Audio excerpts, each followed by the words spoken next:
27th degree. Knight Commander of the Empire. This is the first of the really chivalric degrees of the ancient and accepted Scottish Rite.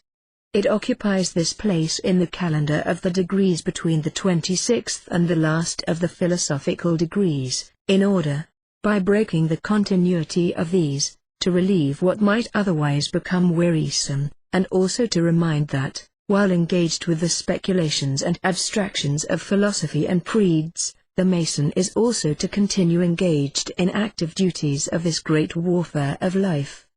He is not only a moralist and philosopher, but a soldier, the successor of those knights of the Middle Age, who, while they wore the cross, also wielded the sword, and were the soldiers of honor, loyalty, and duty.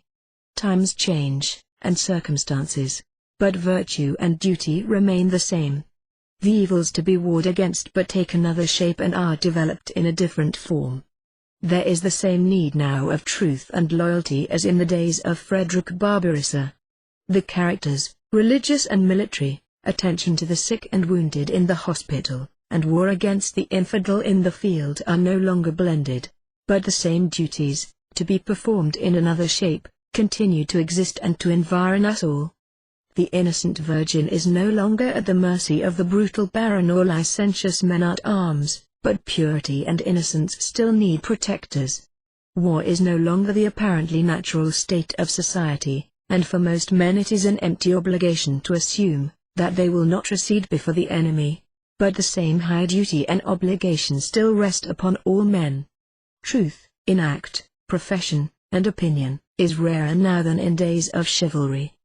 Falsehood has become a current coin, and circulates with a certain degree of respectability, because it has an actual value. It is indeed the great vice of the aged, and its twin sister, dishonesty. Men, for political preferment, profess whatever principles are expedient and profitable. At the bar, in the pulpit, and in the halls of legislation, men argue against their own convictions, and, with what they term logic, prove to the satisfaction of others that which they do not themselves believe. Insincerity and duplicity are valuable to their possessors, like estates and stocks that yield a certain revenue, and it is no longer the truth of an opinion or a principle, but the net profit that may be realized from it, which is the measure of its value. The press is the great sower of falsehood. To slander a political antagonist, to misrepresent all that he says, and, if that be impossible, to invent for him what he does not say, to put in circulation whatever baseless calumnies against him are necessary to defeat him. These are habits so common as to have ceased to notice or comment, much less surprise or disgust. There was a time when a knight would die rather than utter a lie or break his knightly word. The knight commander of the temple revives the old knightly spirit, and devotes himself to the knightly worship of truth.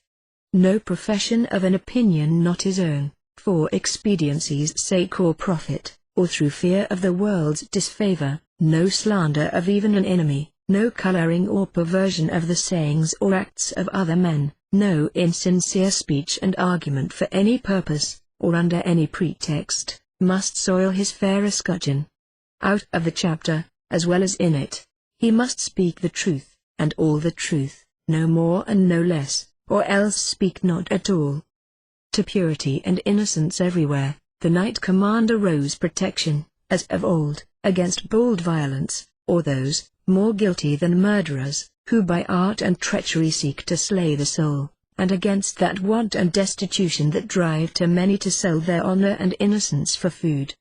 In no age of the world has man had better opportunity than now to display those lofty virtues and that noble heroism that so distinguished the three great military and religious orders, in their youth, before they became corrupt and vitiated by prosperity and power.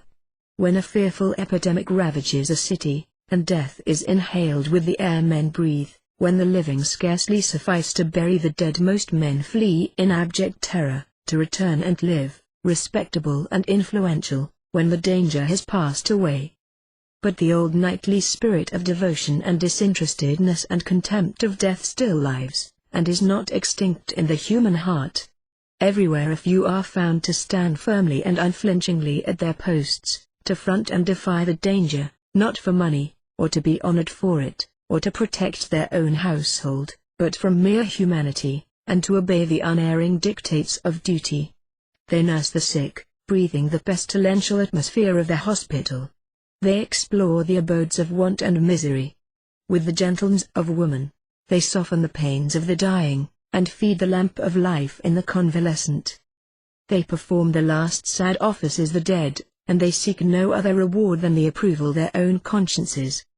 These are the true knights of the present age, these, and captain who remains at his post on board his shattered ship, and the last boat, loaded to the water's edge with passengers and crew, has parted from her side, and then goes calmly down with her into the mysterious depths of the ocean. The pilot who stands at the wheel while the swift flames eddy round him and scorch away his life. The fireman who ascends the blazing walls, and plunges amid the flames to save the property or lives of those who have upon him no claim by tie of blood, or friendship, or even of ordinary acquaintance. These, and others like these. All men, who, set at the post of duty, stand there manfully, to die, if need